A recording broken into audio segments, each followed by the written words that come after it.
truth is the most convincing story that maps onto reality, and that's why the central narrative is falling apart. Right now in the United States, people should not be walking around with masks. We must see the central narrative for the fiction that it is. We are Americans. While elections are sometimes messy, this was a secure election. The founders began the fight for human liberty and self-governance, and it's up to us to finish the job. I'll tell you what, we are in a truth emergency right now. This is the end game.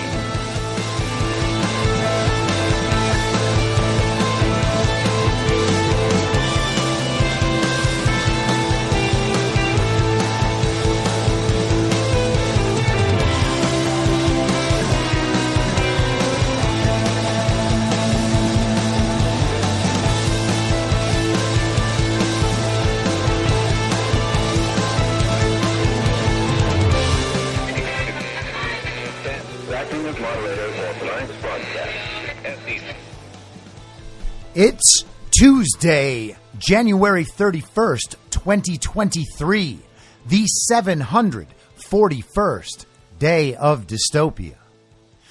I'm your moderator, Chris Paul. Let's be reasonable. A warm welcome and hello to all of you listening to the podcast on the day of its release. The only way to do that is by becoming a paid subscriber at imyourmoderator.substack.com. You can do so for as little as $50 a year or $5 a month. And in doing so, you'll be supporting me, the work I do, and this show as it expands. And if you can't, or you simply don't want to, continue listening to the podcast for free a couple days later on a wide variety of podcast platforms. And of course, Rumble. All I ask is that you share it with your friends. You can find the links to the podcast, the writing, the social media, and the merch site by visiting linktree.com/I'm your moderator. And just a reminder, the You Sound Vaccinated shirts are out. People are loving them. People are buying them. So thank you. I'm glad you like them. You can find them at cancelcouture.com. Cancel, COUTURE.com. Now, you might remember a few months back, Joe Biden was doing an interview with 60 Minutes, and he declared that the pandemic was over. And of course, the pandemic has been over for a long time, if indeed we had a pandemic in the first place. And the truth is that we probably did not. If we hadn't known about COVID and hadn't had the TV telling us all the time that there was a very deadly pandemic and putting the counter on the screen with the case numbers and the hospitalizations and the deaths. And it was constantly growing all the time as we tested absolutely everyone. All the healthy people had to take this test to see if maybe they had COVID, even though they didn't know they had COVID. And so they used tests that didn't work, and they created this big number of cases. And then once you have those cases, well, if any of those people die, surely they count as COVID deaths. So we have these cases and these deaths, and there's a pandemic. Except if you go outside your house and you do absolutely nothing different than you used to, if you just go outside your house and go about your life as normal, well, you wouldn't be affected by the pandemic. You wouldn't even know that a pandemic was happening without the cable news and without our culture enforcing it upon us all from all directions. That was the pandemic. It was largely a pandemic of the mind. Now, whether or not people were actually getting sick from something, fine, people were getting sick from something. But flu disappeared, so what were they getting sick from? That question is still unanswered, but let's just accept the mainstream explanation and say that it was this SARS-CoV-2 virus that was infecting everyone, and then variants were changing and people were being affected in different ways. Well, as those variants changed, as we're told, those variants got weaker, less ability to actually kill people. And so people weren't dying and people weren't being hospitalized. And of course, the case numbers actually never did matter. We were told again and again that these case outbreaks would lead to all of these deaths a few weeks later, and it turned out that didn't happen. We were told that if we opened society back up and took away the mask mandates, well, all of these cases would happen, and then a few weeks later, all the deaths would happen. And that didn't happen. So much of what they described as the pandemic was obviously a fake story, and fake to the extent that it was not representing reality. And sure, they had data that they largely created to convince people that all of this was very real. The things they were saying, they were all following the science. All of this was legitimate and important. And of course, it wasn't. If you took a critical eye to any of it, it would have fallen apart pretty quickly. And then you would have said, well, if this isn't how they're describing it, what is it? And if this isn't how they're describing it, what exactly is it they're trying to do here?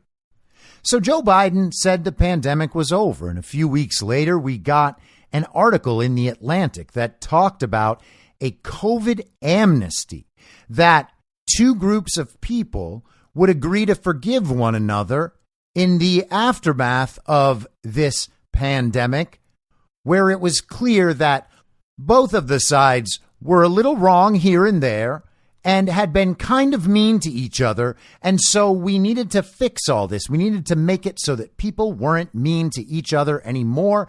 The Atlantic writer proposed an amnesty. Let's just all say COVID is water under the bridge.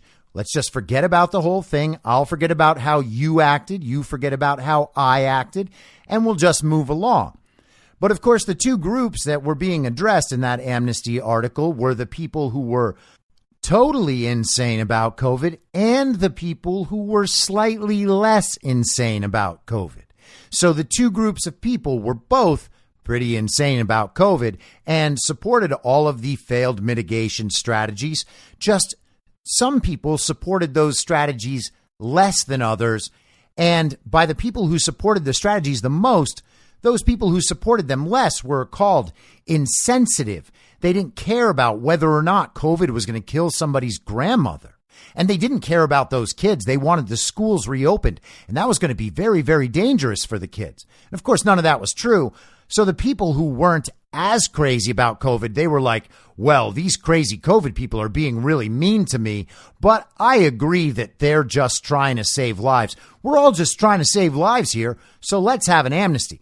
But all those people that said the pandemic and the narrative surrounding the pandemic and all of the proposed mitigation strategies were from the beginning quite crazy and part of an agenda that actually was designed to do something much greater, much bigger than simply saving lives from the very deadly pandemic.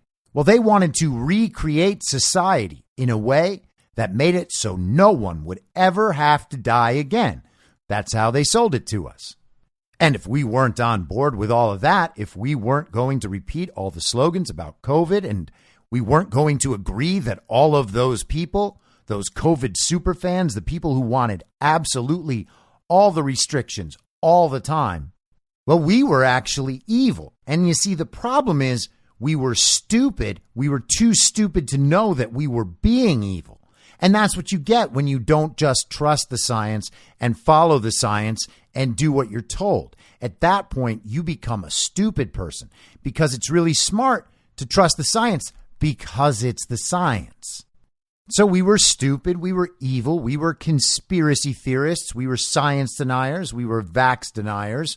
We were QAnons. And of course, all of this was done to support our cult leader, Donald Trump. That's how it was. And so naturally, being the stupid and evil people, not the good people who were just trying to save everyone's lives from the virus that kills at a rate lower than an average flu, well, we don't get offered amnesty from Atlantic writers because everyone in the two groups described by the Atlantic writer was actually trying to save lives. Those were the smart people and the good people who knew that what society needed, what the community needed, was the repetition of the slogans. They had to follow all the rules. They had to trust the science. That was the whole point. That's how you can know good people from bad people. So we don't get amnesty. We don't deserve amnesty because we were trying to kill everybody. And that's why we still need to be targeted and censored. And of course, we aren't actually offering amnesty to those groups of people described in that article because in reality, what they were doing was actually evil. they were supporting the masking of children, knowing that it would inhibit their growth and their progress and their socialization, their ability to eventually lead normal lives, and all for a mask that everyone knew at the time didn't work. The entire history of science showed that those masks would not work, and then the trial run in the real world showed the same thing.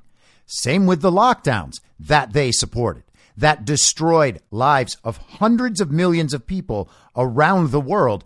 These people still argue that that was a good idea. And then, of course, they wanted to mandate vaccines. They wanted to segregate populations based on their medical status, their vaccination status. They wanted the shots mandated for children, even though children were at zero risk of dying from COVID and a pretty significant risk of being killed or maimed or sterilized from the COVID shots. They weren't asking amnesty from us. We wouldn't have given it. They weren't offering amnesty to us, and we wouldn't have accepted it. But the article was still an indication that something major was cracking in the COVID narrative. People were realizing that maybe they'd been pretty significantly wrong about a pretty significant number of things, and maybe they hadn't treated other people so well. And so what they wanted to do was reunify their group on that side.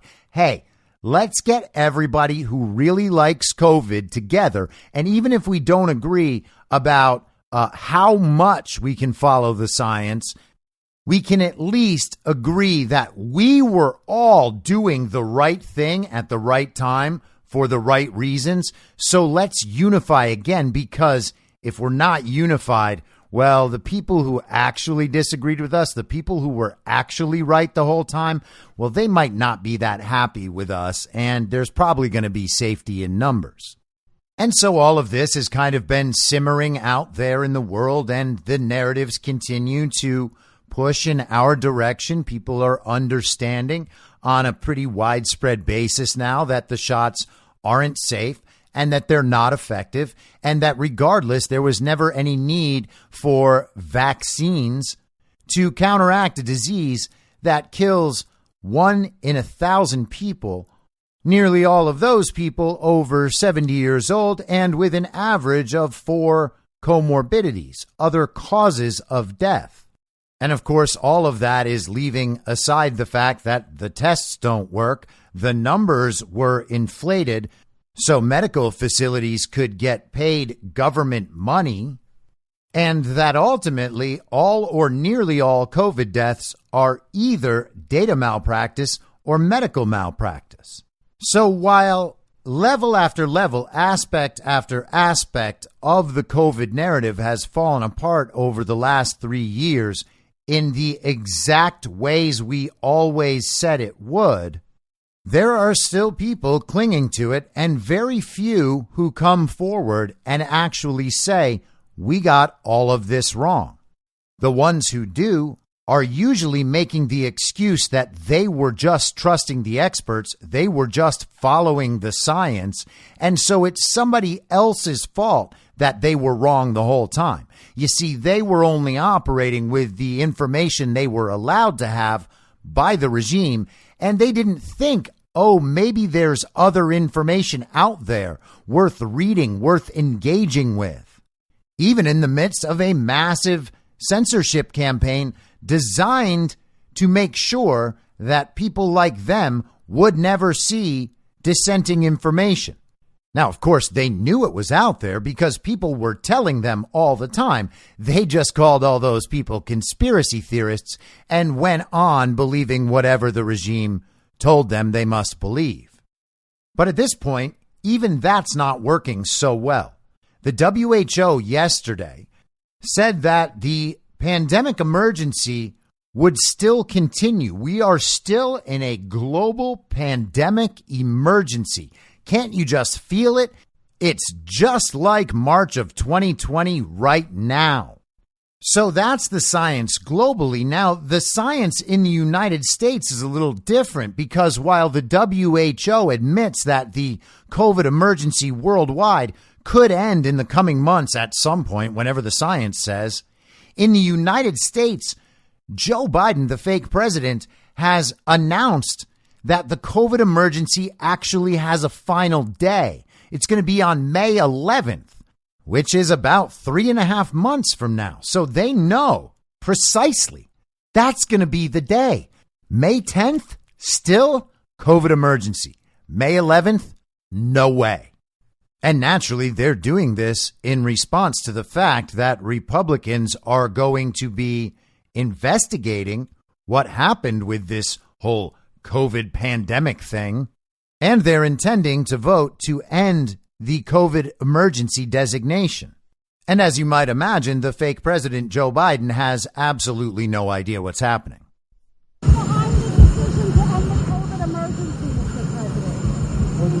What's behind your decision to end the COVID emergency? The COVID emergency will end when the Supreme Court ends it.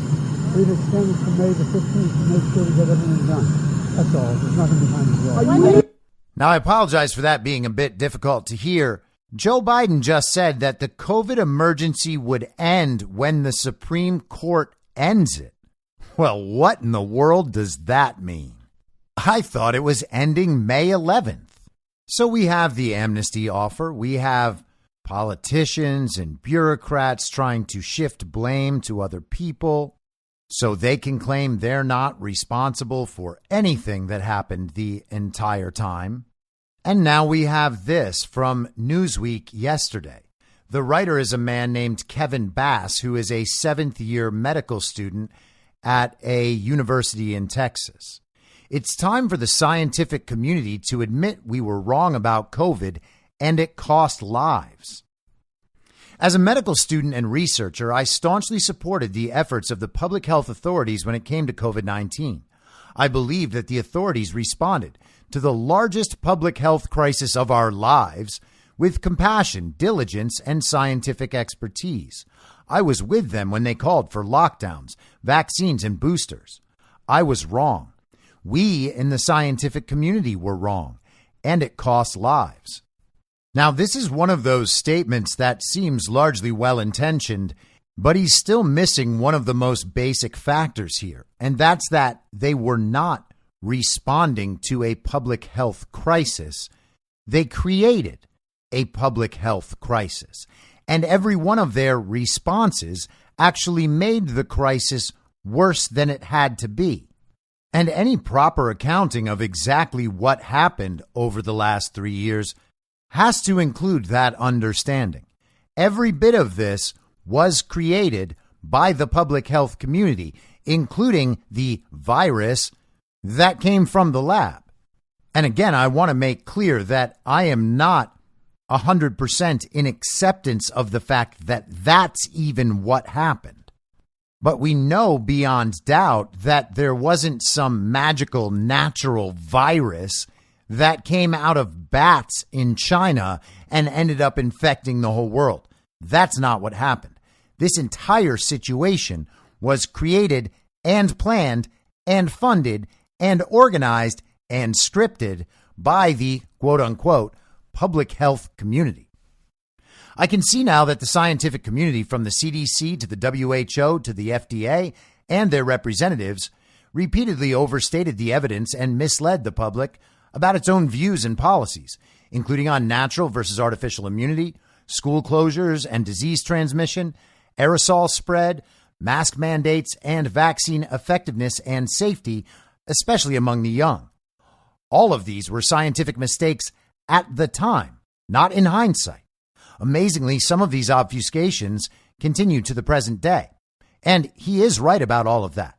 The mistakes were obvious at the time, which is why a big portion of the scientific community and anyone and everyone doing their own research knew that what we were being told was the science was wrong from the beginning.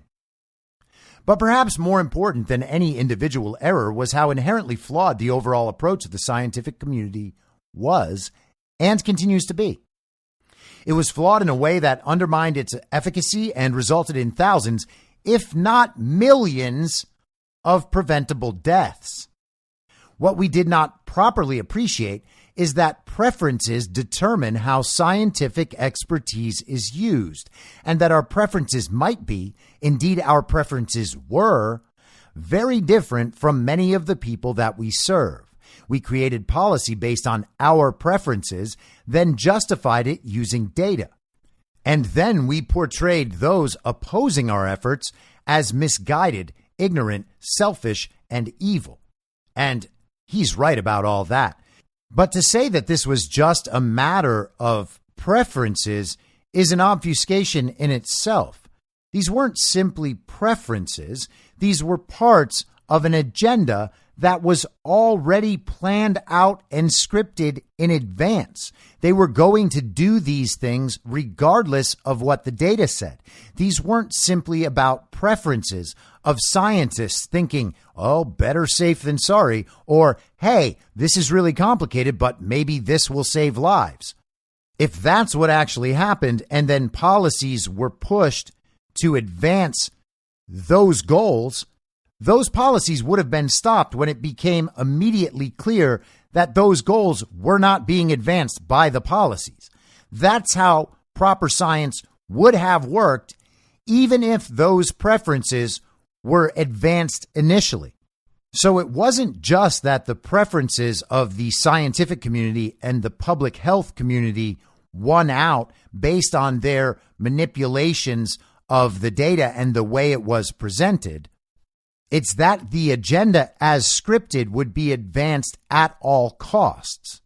And the portrayal of those who opposed them as misguided, ignorant, selfish, and evil was itself part of that same agenda.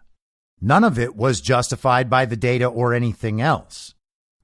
We made science a team sport, and in doing so, we made it no longer science. It became us versus them, and they responded the only way anyone might expect them to, by resisting.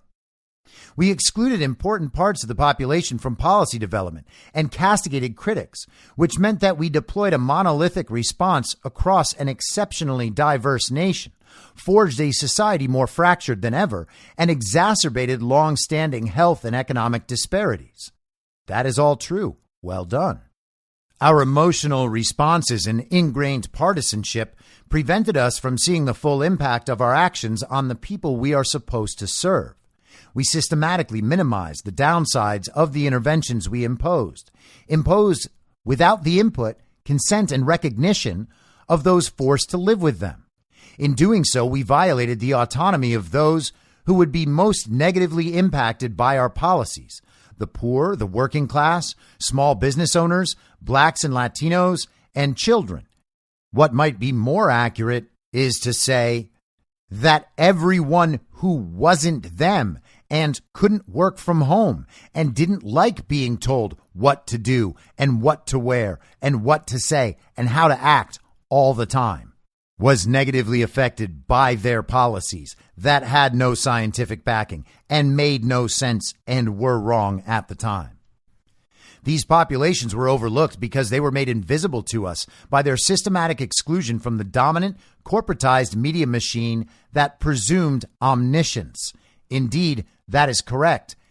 But it also happened due to the systematic censorship of anyone who dissented from the mainstream understanding of how things were. Most of us did not speak up in support of alternative views, and many of us tried to suppress them. When strong scientific voices like world-renowned Stanford professors John Ioannidis, Jay Bhattacharya, and Scott Atlas, or University of California, San Francisco professors Vinay Prasad and Monica Gandhi, sounded the alarm on behalf of vulnerable communities, they faced severe censure by relentless mobs of critics and detractors in the scientific community, often not on the basis of fact, but solely on the basis of differences in scientific opinion. Again, that is not paying enough mind to the fact that the entire agenda was planned and scripted from the beginning. This is not a difference of scientific opinion. It is a set of people enforcing an agenda against another set of people doing actual science and talking about the trade-offs. When former President Trump pointed out the downsides of intervention, he was dismissed publicly as a buffoon. And when Dr. Anthony Fauci opposed Trump and became the hero of the public health community, we gave him our support to do and say what he wanted, even when he was wrong. And of course they did, because he directs all the funding for all of these universities so that all of these scientists can do their little experiments.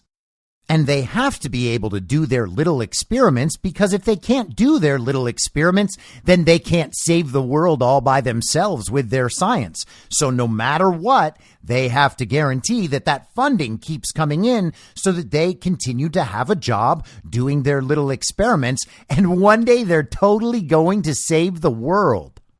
That's why they went along with Anthony Fauci. And that is just more proof of how corrupted science as an institution has become.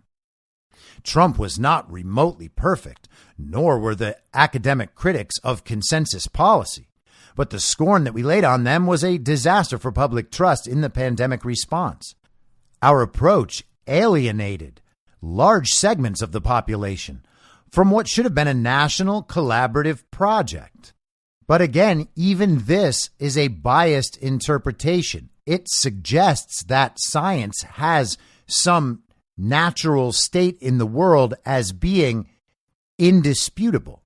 And once you accept that bias, then you do what our public health and public science community did, and what everyone online continues to do, which is demand 100% unassailable proof that shows the default position of science as the authority is actually wrong, when science as the authority cannot prove itself right. Dissenters were forced to participate in a game where all of the rules are stacked to allow the default position, the institutional scientific position, to prevail no matter what.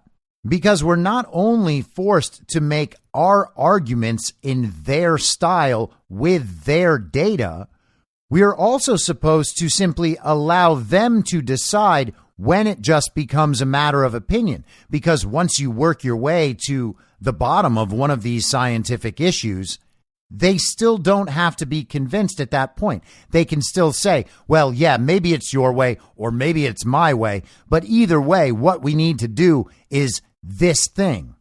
And when you notice that process playing out again and again and again, you start to realize that they just want to do that thing no matter what. And it doesn't matter how much science or data you can provide to them.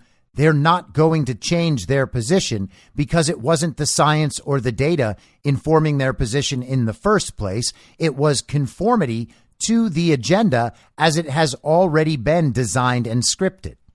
But back to the article. And we paid the price.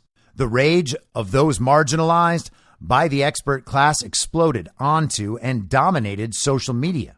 Lacking the scientific lexicon to express their disagreement, many dissidents turned to conspiracy theories and a cottage industry of scientific contortionists to make their case against the expert class consensus that dominated the pandemic mainstream. Again, there was no expert class consensus. He is just defaulting to that view because, despite his ability to see that the science has failed spectacularly, he still believes that the science should remain the default when making these decisions. You don't need a scientific lexicon to know it's a bad idea to take an experimental medical technology, gene therapy, and inject it in yourself to fail to protect you from a disease that can't kill you. You don't need to be a scientist to figure that out at all. In fact, it's not even a scientific discussion. And if it was a scientific discussion, they still could not make it because they can't prove that the vaccine was safe or was effective or that COVID was ever a very deadly pandemic. Labeling this speech misinformation and blaming it on scientific illiteracy and ignorance, the government conspired with big tech to aggressively suppress it, erasing the valid political concerns of the government's opponents. And again, that's kind of funny that he's noting how the speech was labeled misinformation or scientific illiteracy or ignorance right after he has said that the people who lacked the scientific lexicon turned to conspiracy theories and a cottage industry of scientific contortionists. That paragraph is self-refuting. And this despite the fact that pandemic policy was created by a razor-thin sliver of American society who anointed themselves to preside over the working class, members of academia, government, medicine, journalism, tech, and public health, who are highly educated and privileged. From the comfort of their privilege, this elite prizes paternalism, as opposed to average Americans who laud self-reliance and whose daily lives routinely demand that they reckon with risk. That many of our leaders neglected to consider the lived experience of those across the class divide is unconscionable. And that is correct. This did largely happen along the class divide, but there were plenty of people in this country who were in the middle class, the middle upper class, and the upper wealth class who dissented from all of this, and all of them were derided in the exact same way.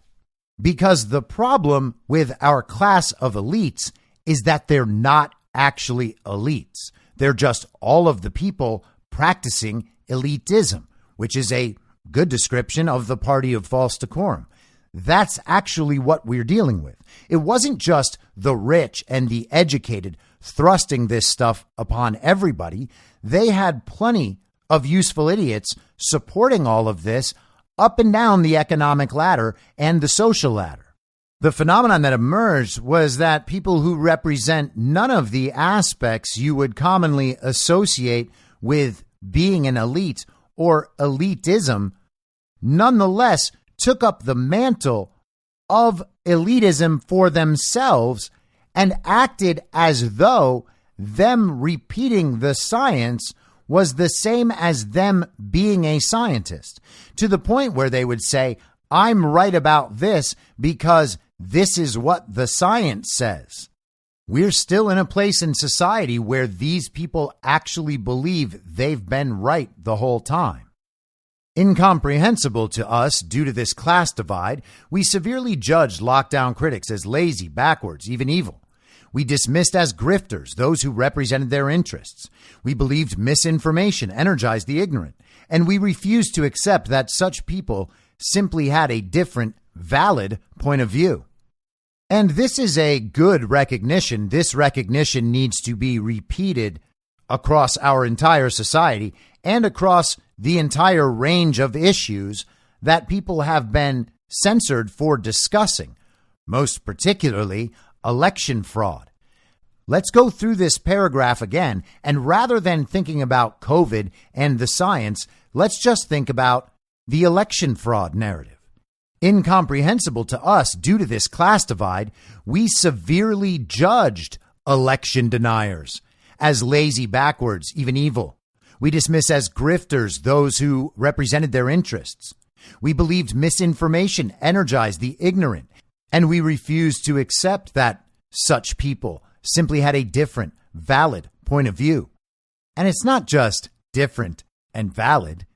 It was correct and well-founded and based on the science and the data and a proper understanding of trade-offs, a proper understanding of risk and reward.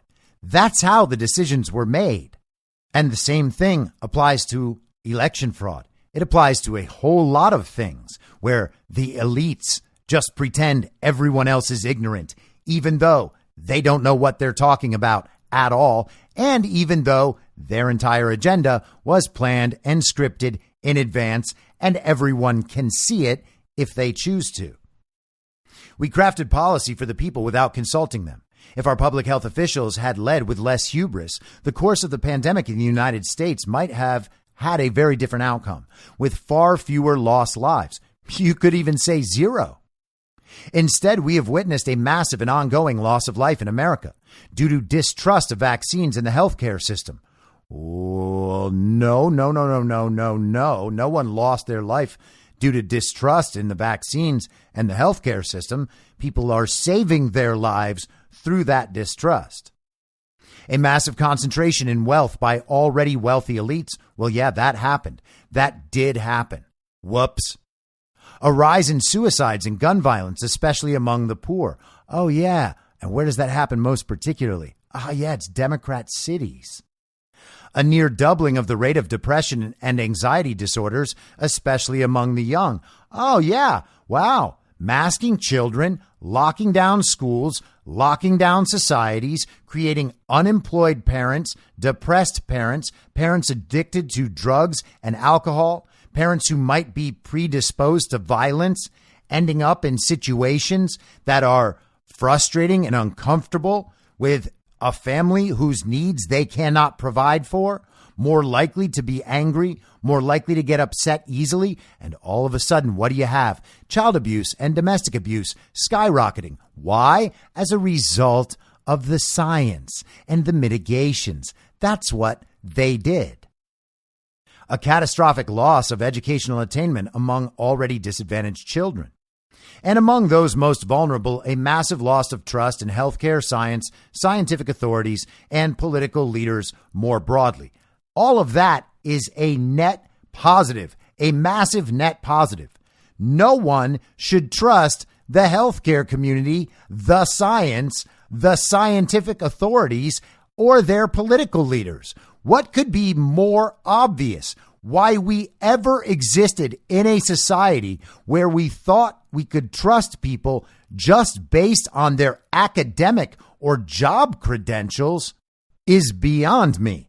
And in this new world that's emerging, I would suggest that it becomes all of our responsibility to never treat supposed experts this way again.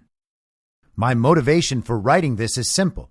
It's clear to me that for public trust to be restored in science, scientists should publicly discuss what went right and what went wrong during the pandemic and where we could have done better. Well, tell me first so that we can have the conversation you're talking about, where the scientists can talk about what went right. Tell me one thing, one single thing the science or the public health community got right the entire time. I'm not aware of one single thing they got right the entire time, down to the most basic stuff, like whether or not the test works. They know the test didn't work. They employed it anyway, and then they based all of the responses on that test. Or more accurately, they based all of the responses on their agenda and used a test they knew didn't work to support all of that agenda and give them public cover for why what they wanted to do already was necessary. It's okay to be wrong and admit where one was wrong and what one learned. That's a central part of the way science works. Yet I fear that many are too entrenched in groupthink and too afraid to publicly take responsibility to do this. Solving these problems in the long term requires a greater commitment to pluralism and tolerance in our institutions, including the inclusion of critical, if unpopular, voices. Intellectual elitism, credentialism, and classism must end. Restoring trust in public health and our democracy depends on it. Okay, sure, our democracy guy. Now, listen, that is a fairly decent article. If that was going to be your first attempt at starting the public conversation and breaking the ice, well, cheers to you, Kevin Bass. That could have been done in many worse ways, one of which I discussed earlier with the ridiculous Atlantic pandemic article, where all of those people just decide en masse that they are forgiven by other people who can't actually offer them the forgiveness they should be seeking. And that is a problem that we see throughout society. People will not admit they're wrong and then actually try to make up for what they got so wrong. What we have is a society full of people who think that they can lock themselves in their little panic room and then come out when it's all over. They'll never have to say anything. No one's ever going to hold them to account because they were just trying their best the whole time.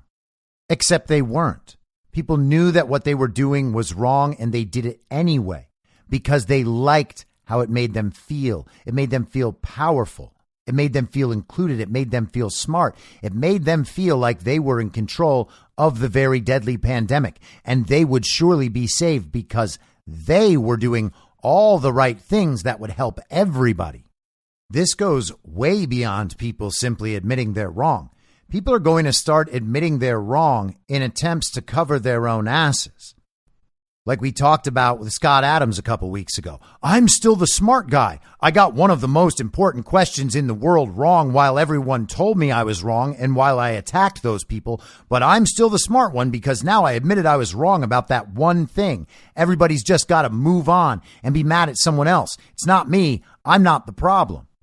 But we're not even getting that far. Because the things that people were wrong about actually have stakes, including in their own lives. Now, I'm not talking about the people who spent the pandemic sitting at home watching Netflix, ordering Uber Eats, and saying awful things online. But the people in the scientific community and in the medical community, the people who went along with all of this professionally and got paid to do it the entire time, probably paid more than they've ever been paid to do it. Well, no. Sorry, an apology just isn't nearly good enough, especially when that apology includes any aspect of we really were trying our best. No, you weren't. Now, staying with the COVID subject for just a little while longer, this is from Reuters today. Pfizer sees steep 2023 fall in COVID sales, aims to bolster pipeline. COVID sales. Isn't that amazing? Isn't that an incredible description of what's happening here? COVID sales. All of the products that go to COVID from Pfizer constitute COVID sales. Pfizer Incorporated on Tuesday forecasts a bigger than expected drop in sales of its COVID-19 vaccine and treatment for 2023, intensifying investor concerns over demands for the products as governments cut orders and work through inventories. Chief Executive Albert Bourla said that 2023 should be a transition year for Pfizer's COVID products before potentially returning to growth in 2024. Oh, that's weird. Really? Are they planning another pandemic for next year because it's an election year? They wouldn't do that twice in a row, would they? Well, he's probably not saying that. He's probably just saying people a year from now are probably going to want these same vaccines more because, you know, maybe all of the misinformation will stop. Pfizer's total annual sales crossed the $100 billion mark for the first time in 2022, driven by the more than $56 billion in sales of its COVID-19 vaccine and Paxlovid antiviral treatment. It expects total 2023 revenue of $67 billion to $71 billion. We are building on a significant capital position that we know how to deploy to create growth, Bourla told analysts and investors on a conference call. We are building an R&D engine that is more productive than ever. The company launched 5 new products last year and hopes to introduce as many as 14 more over the next year and a half, including a vaccine for RSV and an mRNA flu vaccine. Oh, the people just can't wait to get their hands on those. Pfizer shares were down slightly at $43.53. The stock had tumbled 15% this month through Monday's close. And skipping down just a bit, Bourla said the company expects to start selling its COVID vaccine Comirnaty through commercial channels in the United States in the second half of 2023, rather than selling the shots directly to the government. After that transition, the company hopes to roughly quadruple the U.S. price of the vaccine. Thank goodness that all they're doing is trying to save lives and trying to end the pandemic. I mean, right? That's what this all has been about, hasn't it? The pharma companies who have made this amazing product that is saving so many millions of lives around the world. That's all they ever wanted to do, save lives and end the pandemic. Remember when we were told that taking the vaccine would end the pandemic? But here we are, 2 years later, and the COVID emergency is still alive. And then there's this note from the FDA yesterday. people are tired of getting vaccinated. While more than 80% of the U.S. population has had at least one COVID-19 shot, only 16% of those eligible for the latest boosters, so-called bivalent doses, updated to better match the more recent virus strains, have gotten one. So only 16% of eligible people have gotten the booster. Now, why is that? Why did they just stop trusting the science one day? Why did they just stop being afraid of COVID one day? Why don't they care any longer about killing someone's grandma? I mean, that's what you're doing if you're not getting your booster, isn't it? What do you want, this pandemic to go on forever? 16%. That's what they have left. 16%. Are we really going to pretend that there is some contest here for the next election, that there was some contest for the 2022 midterms? People have figured out they've been lied to about really, really significant things, like the fact that they've been told they have to poison themselves or lose their job. We're going to expect those people are going to go out and vote for the people who mandated them to do that? Well, no, they're not. And that 16%, are we supposed to imagine the 16% of people still getting boosters are Donald Trump supporters? Are we supposed to imagine that those 16% are people who are getting that shot because Donald Trump said they were good? Are we really going to pretend that? Because online, that's what people are pretending. That is the only good that could come out of Donald Trump renouncing the vaccines, as people still want him to do for some reason they can't describe. That would be the only worthwhile reason that anyone could stake their claim on. And there's absolutely no one in the real world who that represents. No one is getting the vaccine because Donald Trump said it was good. And I would even say it's unlikely that anyone got the vaccine because Donald Trump said it was good. It certainly wasn't their prime motivation in doing it. Are we supposed to imagine that Donald Trump coming out against the vaccine is going to make this 16% of people any less likely to get the next booster shot? Well, no, there's no way anyone in the world could possibly believe that. So again, I asked the question that absolutely zero people in the entire world who are saying this can answer. What benefit would be achieved by Donald Trump renouncing the COVID vaccines? Anyone? Anyone out there? Can anyone answer this extremely simple question? If I wanted something to happen in my life, I would be able to describe why that thing happening would be good. Not even if it's like good long term, right? If I want ice cream, I could say, well, I have a real craving for ice cream. And someone could say, well, the ice cream's not that good for you, right? And I would say, yeah, I know, but I have a craving for it and I really like it. And ice cream is one of those things that I think I can handle in moderation. So thank you very much for your input. I'm going to still have ice cream. If I was going to go out and buy a new car, I would have reasons why I needed a new car and why my car now just wasn't getting the job done. If I was going to invest in someone's business, well, I would have to say, I think that this investment is going to pay off at some point. I think this person has a really good idea. Let's go ahead with this. How are we in a place where we are demanding that President Trump, who knows infinitely more about all of this than we do, comes out and says something to make us feel better, even though we can't describe any other benefit besides our own emotional need?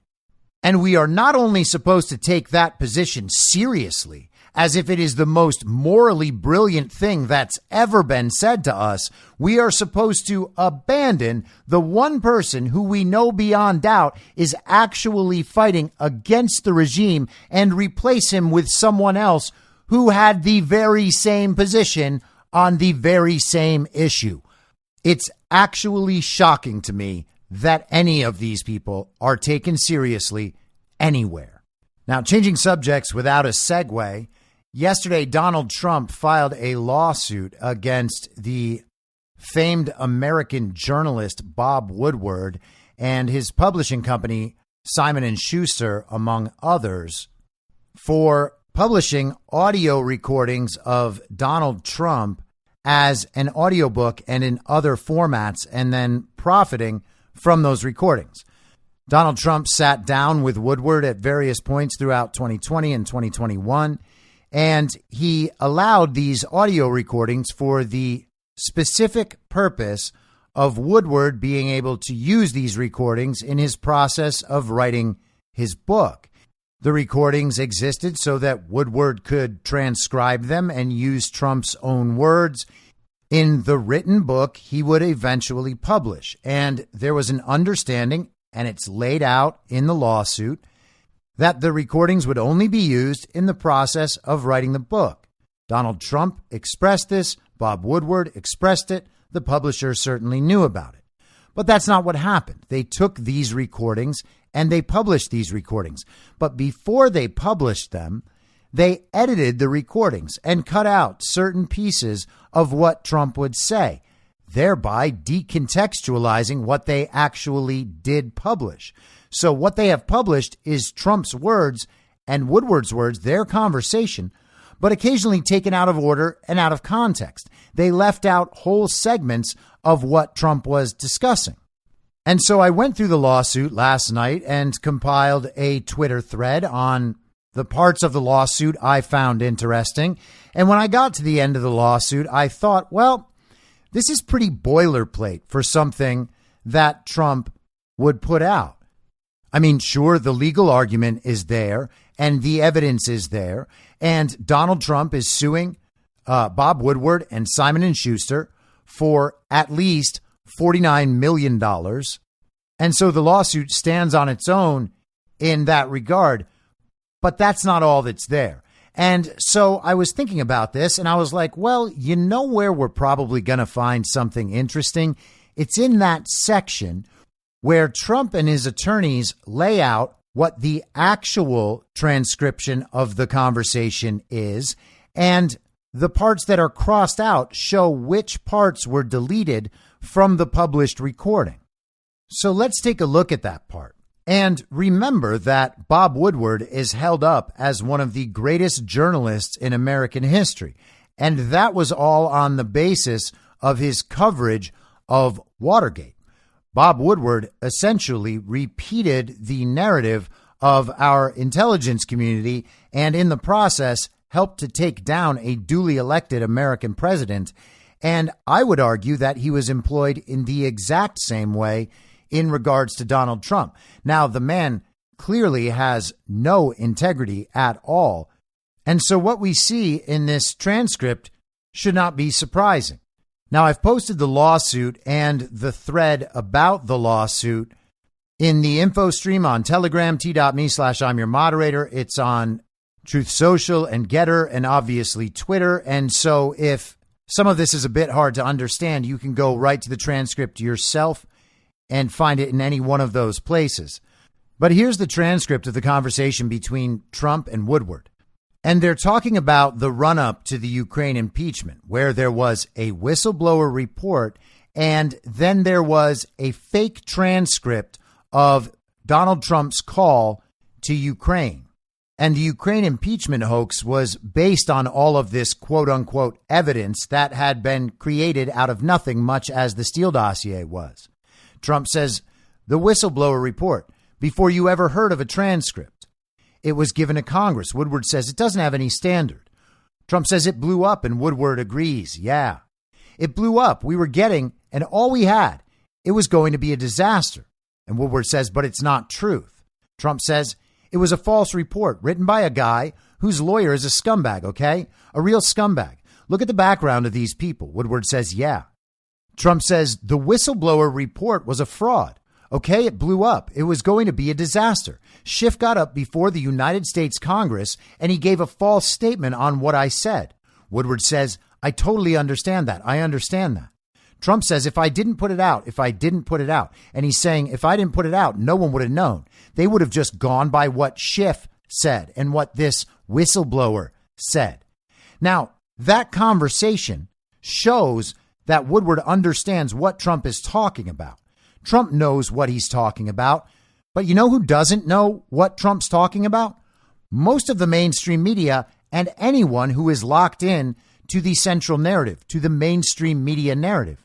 And because Woodward and his publisher know that none of their readers know these facts and that they don't want their readers to understand what really happened in the run up to the Ukraine impeachment hoax, all this stuff is crossed out. Here's what's crossed out from that. Okay, it blew up. It was going to be a disaster. Schiff got up before the United States Congress and he gave a false statement on what I said. Woodward left that out. That's what they clipped out of the audio recording. So it sounds like they're having a back and forth conversation, but they leave out the audio of the damning parts and just keep going along. So if you're the listener at home listening to this, you don't know what else Trump said. And this is a pattern we have seen again and again and again over the last 7.5 years. So they continue. Trump says, this very innocent conversation I had with the president of Ukraine, who then confirmed the conversation, saying there was no pressure put on a whistleblower.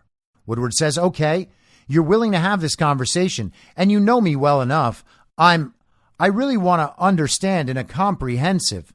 And Trump says, but you haven't even read the whistleblower. Woodward says, and let me share that. They're talking kind of over each other. Trump says, but you haven't read the whistleblower report. Woodward says, no, but it's not. Trump says, you can't have this conversation. Woodward says, but it's not evidence. Trump says, do you understand what I'm saying? And Hogan Gidley is there with him as well. He says, of course. Woodward said, yeah, it's not.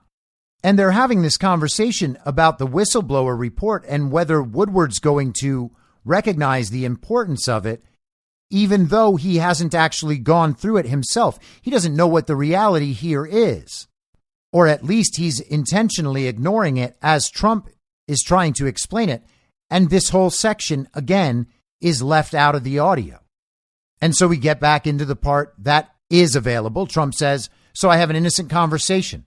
Do us, the United States, a favor. And then I say our country. I don't say my campaign. I say our country. And then I say the Attorney General of the United States. Okay. And by the way, if anybody looked at that horrible tape with Biden, you'd fully understand that. And he brought up the name Rudy Giuliani, by the way. He did, the president. And again, all of that is cut out.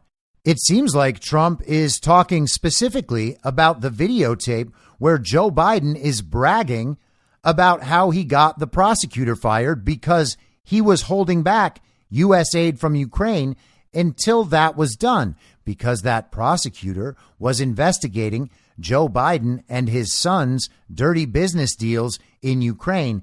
And again, Woodward leaves that out. He leaves out this section. And by the way, if anyone looked at that horrible tape with Biden, you'd fully understand that. And he brought up the name Rudy Giuliani, by the way. So all of that is kept hidden from the listeners to this audiobook that Bob Woodward and Simon & Schuster sold to the public, profited massively on, and intentionally distorted the meaning of Trump's words. And that's a scandal beyond the fact that they weren't supposed to include any of the audio recordings anyway, and had no right to. Trump says, I didn't bring it up. Okay, ready. And that's left out.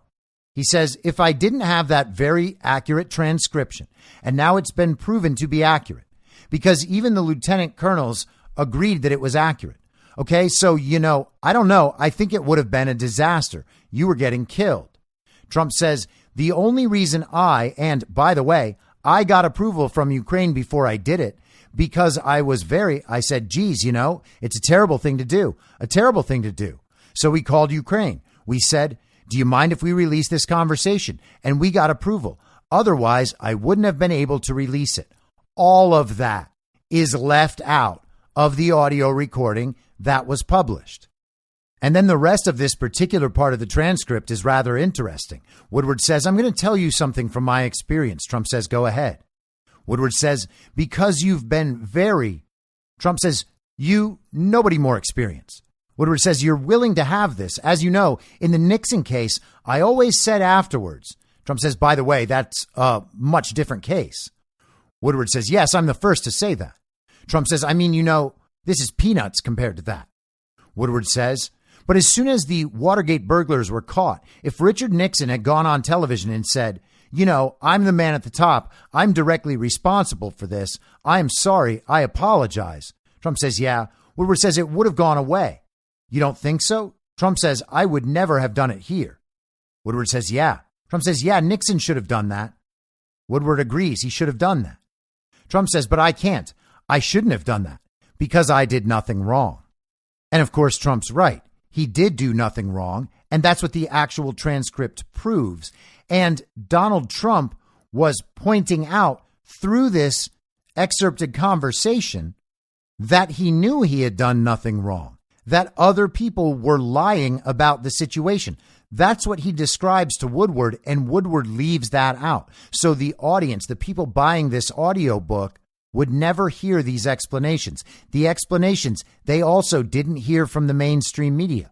They are making sure that that audience simply cannot access this information. And it's part of the process they've been engaged with for a very long time. Now, that is way beyond the pretty clear legal problem that Woodward and Simon and Schuster have in this lawsuit. Who knows how this will turn out? But this little transcript in itself should be a scandal, and it should be an illustration of just what the mainstream media and the publishing companies that support the mainstream media are prepared to do to keep real information away from a certain kind of American citizen. They are literally twisting and decontextualizing a president's recorded conversation that they do not have the right to publish. They take that twisted and edited conversation and present it to their listeners as representative of the conversation they actually had. And remember, the entire point of this book is to make Trump look bad. And they couldn't get Trump to look bad enough on his own. So what did they do? They changed what Trump was saying to make him look even worse. And you might think about that old adage where it eventually gets really difficult to maintain a lie because you have to keep piling new lies on top of it. And you have to remember each and every one because ultimately what you're doing is protecting that baseline lie. That's what's happening here. They're creating new false narratives to preserve their older false narratives. Yet another blatant Trump takedown attempt. And I was thinking on Twitter last night, I saw a tweet from a guy named Michael Sanger talking about how COVID was actually a coup. And I agree with him on that. He's not a Trump supporter by any means at this point. But he's right about that. And it brought to mind the fact that so many people understand that all of these coups were kind of happening just beneath the surface from the time that Trump came down the escalator until right now. And even apart from people's knowledge of the reality of all these incidents, they still judge Trump as if none of these things happened, which is very strange. So last night, I thought I would make a little list of the attempted coups and takedowns against President Trump. And these are the big ones. These are the ones that in themselves should have been a Watergate-sized scandal if we had a responsible media. And here we go. Russiagate, fake media scandals, 2016 election manipulation, the setup of General Flynn, false sexual allegations, BLM Antifa, the 2018 election manipulation, Ukraine fake impeachment, COVID, the censorship of American citizens, 2020 election manipulation, the very violent insurrection, the fake J6 impeachment, the 2022 election manipulation. All of these should be national scandals, and they would be if we had a responsible media and we didn't have that censorship. And even with Trump out of office, these things all continue. And despite all of them and people's knowledge of all of them or most of them, and the recognition that these really are active takedown attempts, crimes against our country, people still don't incorporate any of that into their understanding of who Donald Trump is, what he has done, and what he will do. And so naturally, to hold on to their position and their Trump hate, they will reframe all of these blatant coup and takedown attempts as something that's actually Trump's fault. That wouldn't have happened if it weren't for Trump being there. And so therefore, what we need to do is elect someone who these things won't happen to. Now, what would be the only reason why these things wouldn't happen? It's not like it's just Trump who they try to smear or who they steal elections from. But Trump's the one they go after the hardest. The regime's going to go after anyone who challenges them. So if you're trying to find someone who the regime won't challenge, who the regime won't attempt to take down through these various coup and takedown attempts, what you're really saying is that you want someone the regime is okay with. And that is, in essence, what these people are saying. So it should be no shock that virtually all of them deny election fraud. I'll be back tomorrow at the same reasonable time on the same reasonable podcast network. I don't have a network. Masks and lockdowns don't work. They lied to you about a pandemic, and Joe Biden will never be president. In my mind, that's the end game. If you're listening to this episode for free, you can support me and support the show and the work I do by signing up for a paid subscription at imyourmoderator.substack.com. You can do so for as low as $50 a year or $5 a month. Comes out to under $0.25 per episode, and you'll blast right through the paywall for all of the writing. The merch store is www.cancelcouture.com, and you can find everything else by heading to Linktree, linktree.com/imyourmoderator. And I'll see you soon out on the range.